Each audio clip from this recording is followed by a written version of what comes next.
నమస్తే friends, English books Telugu summary ఛానల్కి స్వాగతం. మనము ఇప్పటిదాకా 11 చాప్టర్ల సమ్మరీ తెలుసుకున్నాము. ఇప్పుడు ఇది 12వ చాప్టర్ సమ్మరీ. ఆదర్ గారు అడిగే క్వశ్చన్లకి భగవంతుల వారు సమాధానాలు ఇస్తారు. అప్పుడు ఆదర్ గారు అంటారు, నాకు మిడిల్లో నాకు నువ్వు చెప్తున్నావు సరిగ్గా అర్థం కావటం లేదు. నువ్వు భగవంతుడివి కదా, నాకు అర్థమయ్యేటట్లు నువ్వు చేయొచ్చు కదా అని అడుగుతారు. దానికి భగవంతుల వారు ఇలా అంటారు, నువ్వు నిజంగా ఏమి కోరుకుంటావో నేను అదే కోరుకుంటాను. దానికి మించి కాదు, తక్కువ కాదు. అదే నేను నీకు ఇచ్చిన గొప్ప వరం అంటారనమాట. ఇది మనకి సాధారణ వాక్యంలా కనిపిస్తుంది ఫ్రెండ్స్, కానీ దీనిలో చాలా అర్థం ఉన్నది. అది నాకు అర్థమైన విధంగా నేను మీకు చెప్తాను. అంటే ఇప్పుడు భగవంతుల వారు 11వ చాప్టర్లో ఏం మాట్లాడారు? మనలో ఉన్న డబ్బు గురించి ఉన్న మన పాత నమ్మకాలని మార్చుకోవాలి. అలా మార్చుకునే విధంగా మీరు మొదట యాక్షన్ చేసేయాలి. అలా చేయడం పదే పదే చేస్తూ ఉంటే మీ పాత నమ్మకాల్లో కొత్త నమ్మకాలు వస్తూ ఉంటాయని చెప్తారు. అయితే మరి ఆ పాత నమ్మకాలు ఉన్నాయి కదా మనలో. ఇక్కడ భగవంతుల వారు ఏమన్నారు? నువ్వు నిజంగా ఏమి కోరుకుంటావో నేను అదే కోరుకుంటాను, అంతకు మించి కాదు, తక్కువ కాదు అంటారు. అంటే ఏంటంటే మనలో ఉన్న ఏ నమ్మకాలతో మనం ముందుకెళ్తున్నామో అది భగవంతుల వారు మనల్ని అబ్జర్వ్ చేస్తూ ఉంటారు. అంతే తప్ప ఆయన వచ్చేసేసి నువ్వు నమ్మకాలు సరిగ్గా లేవు, నువ్వు నమ్మకాలు మార్చుకో, నువ్వు ఈ విధంగా చెయ్యి అని మనకి చెప్పరు. అంటే ఏంటంటే మనకి స్వేచ్ఛని ఇచ్చారనమాట. ఇక్కడ ఆయన ఒకటి అంటారు, నేను నీ కోసం నీవు కోరుకునే దానికి భిన్నమైనది కోరుకొని దాన్ని బలవంతంగా నీకు ఇస్తే నీ ఫ్రీ చాయిస్ ఎక్కడ ఉంటుంది అని అంటారనమాట. అంటే ఆయన మన గురించి అనుకోవచ్చు, వీడు తన గురించి తను తక్కువగా అనుకుంటున్నాడు, వీడు చాలా గొప్పవాడు, వీడు బాగా సంపాదిస్తాడు, మనం వెళ్ళి వీడికి చెప్దాము అని భగవంతుడు అనుకోరు. భగవంతుడు ఈజ్ ఎన్ అబ్జర్వర్. ఇప్పటికీ గుర్తుపెట్టుకోండి, అబ్జర్వర్, గమనిస్తూ ఉంటారు. అది ఆయన మనలోనే ఉంటారు, అబ్జర్వ్ చేస్తూ ఉంటారు. దట్ ఈస్ ద సెల్ఫ్ అన్నమాట. The self which we are doing remaining work is a false self. That is అది ఏంటంటే ఏ నేమ్తో మనమైతే ఏ భూమి మీదకి వచ్చామో ఆ సెల్ఫ్తో మనం అనుభవాలు తీసుకుంటూ ఉంటాం. మన రియల్ సెల్ఫ్ లోపల అది భగవంతుల వారు అది అబ్జర్వ్ చేస్తూ ఉంటుంది.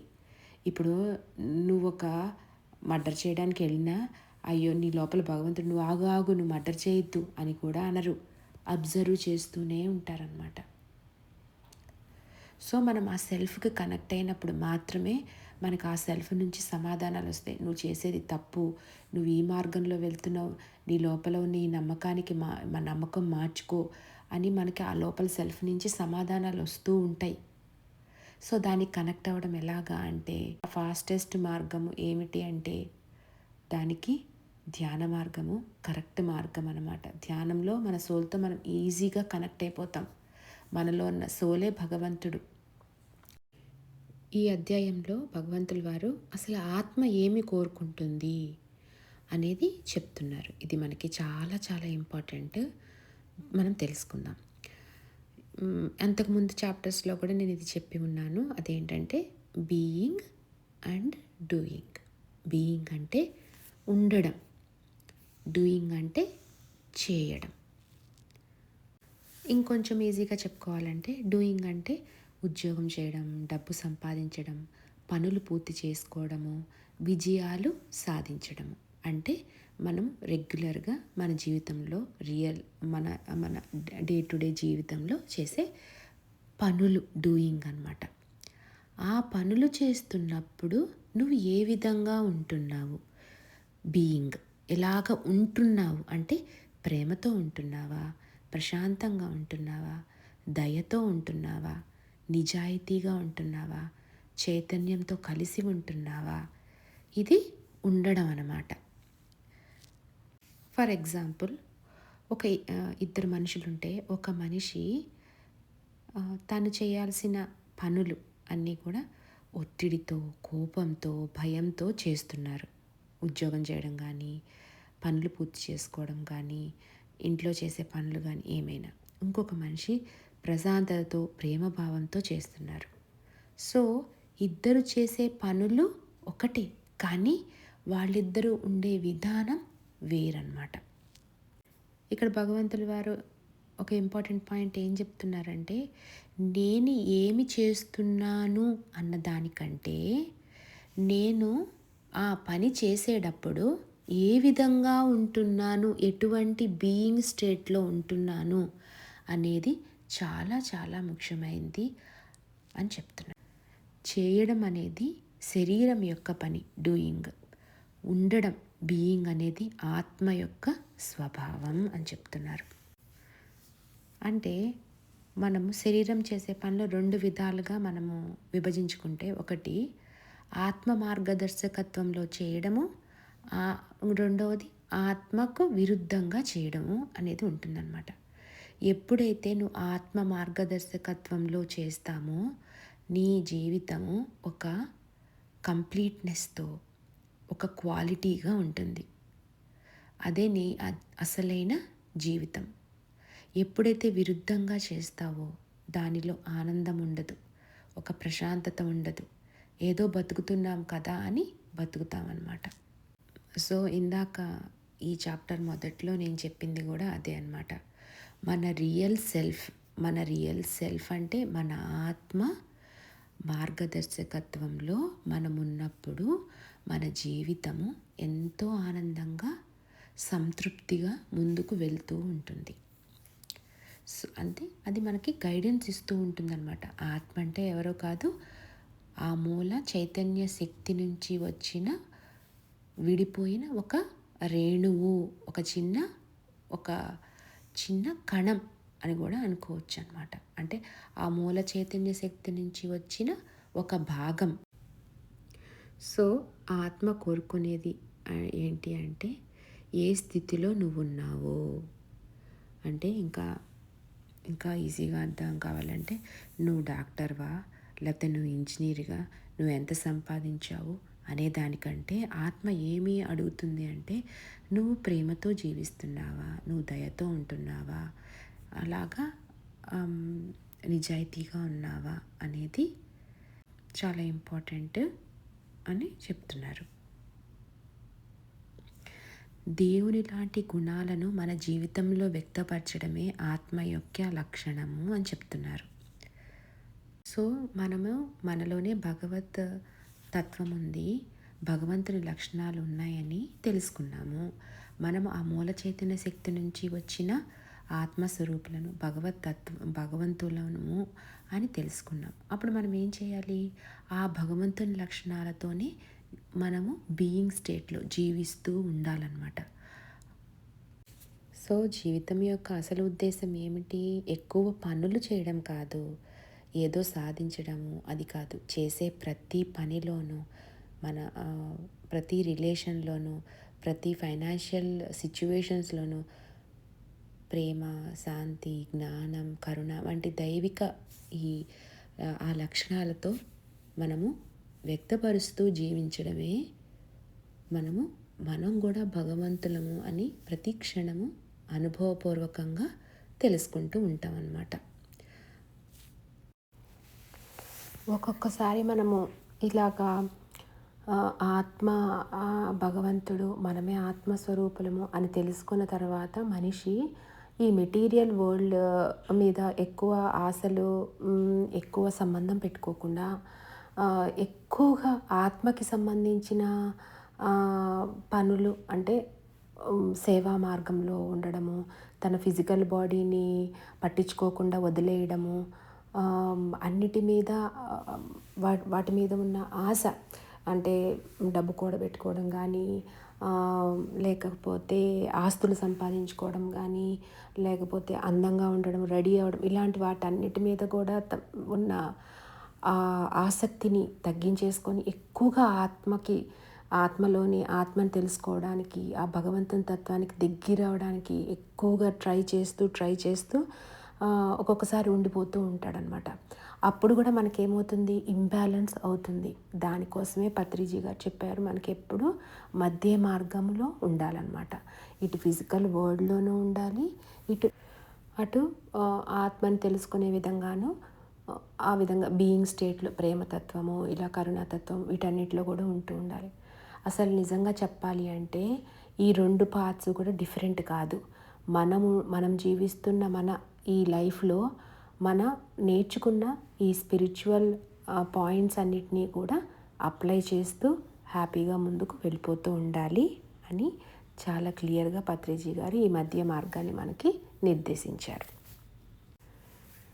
ఇప్పుడు భగవంతుల వారు మనకి ఒక కొత్త విషయాన్ని, అంటే మనము కొత్త కోణంలో దాన్ని చూసే విధంగా ఒక విషయాన్ని చెప్తారు ఫ్రెండ్స్, జాగ్రత్తగా వినండి.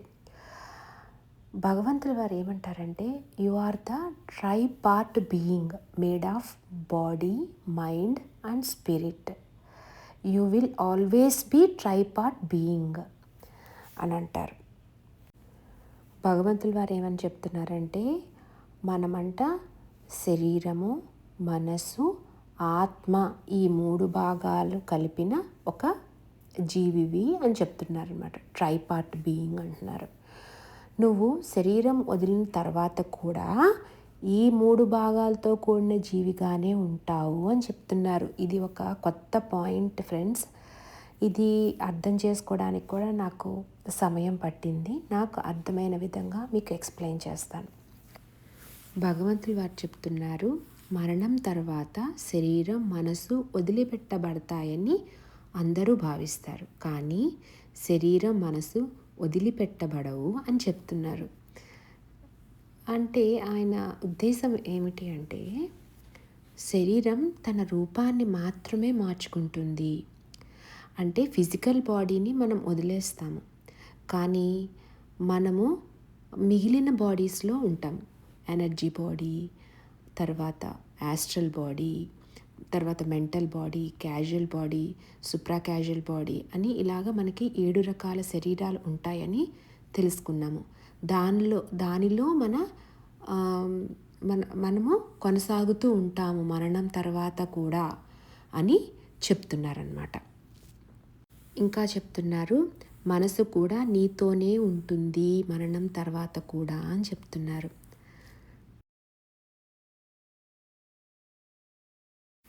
మనసు అంటే ఏంటి? మనము ఈ జీవిత కాలంలో మనం నేర్చుకున్న మన లెసన్స్ కానీ, మనము ఈ జన్మలో తెలుసుకున్న అండర్స్టాండింగ్స్ అన్నమాట, అవగాహన విధానం కానీ, ఇంకా మన పర్సనాలిటీ, ఇలాంటివన్నీ కూడా ఏమవుతాయి అంటే మన సబ్కాన్షియస్ బ్రెయిన్లో ఉండిపోతాయి అన్నమాట.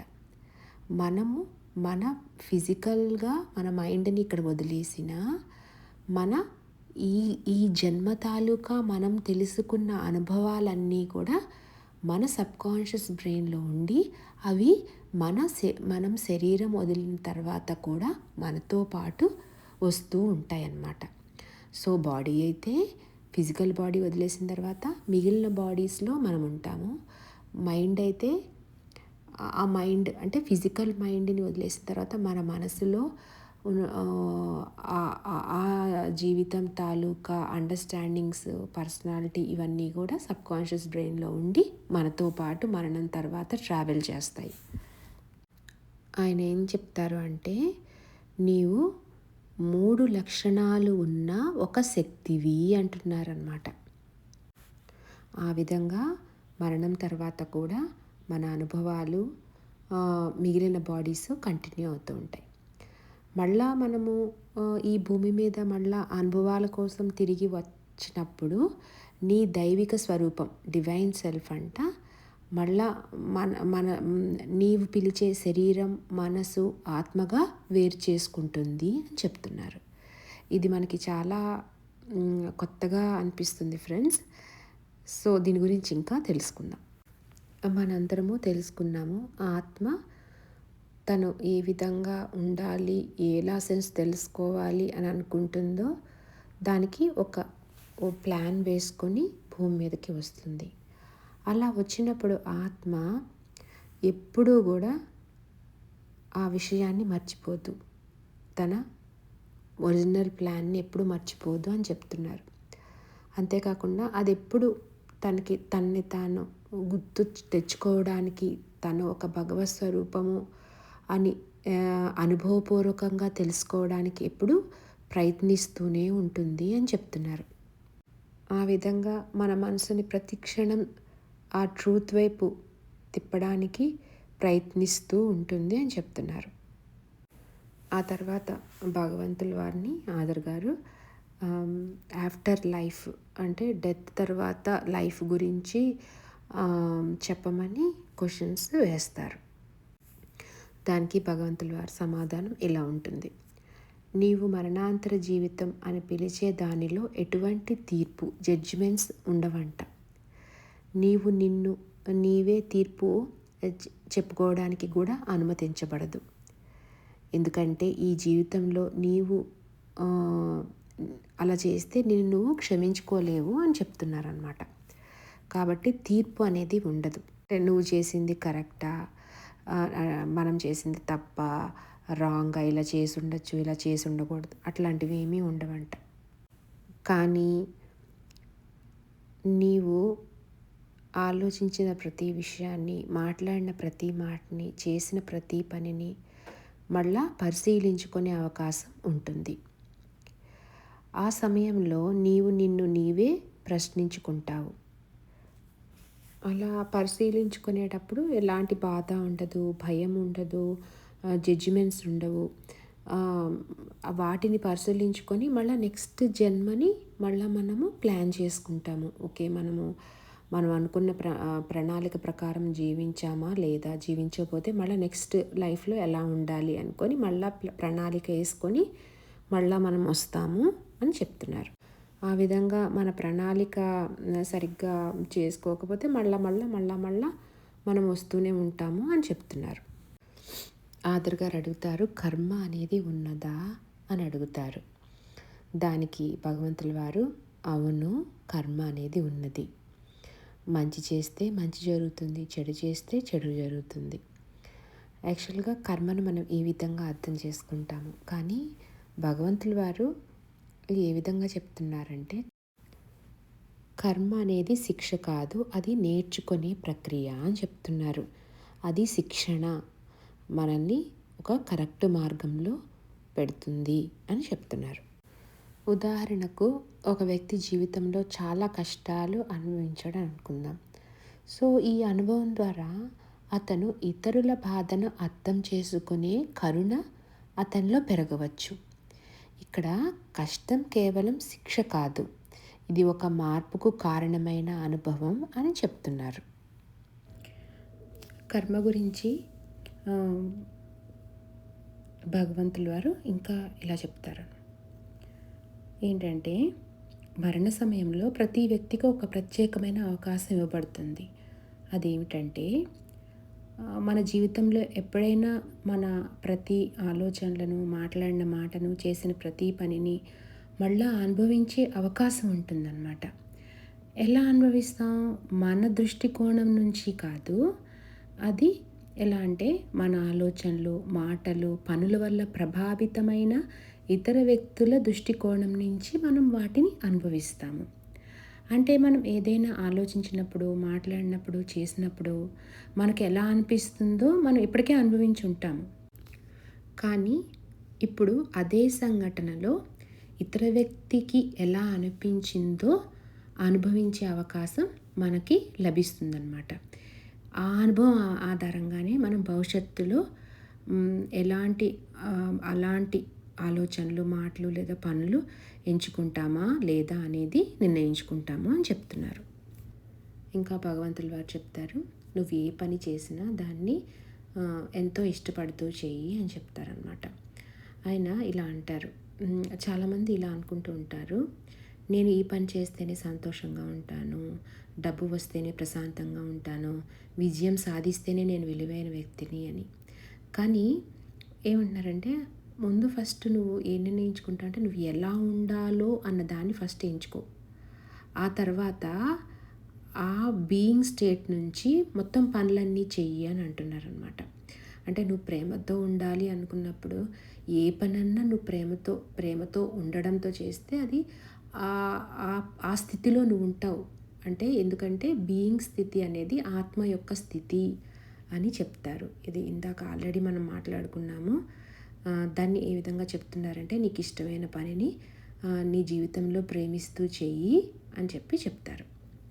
ఓకే ఫ్రెండ్స్, ఈ జ్ఞానాన్ని అందరికీ పంచుతాము. మరియు ఈ ఛానల్ని సబ్స్క్రైబ్ చేసుకుందాం.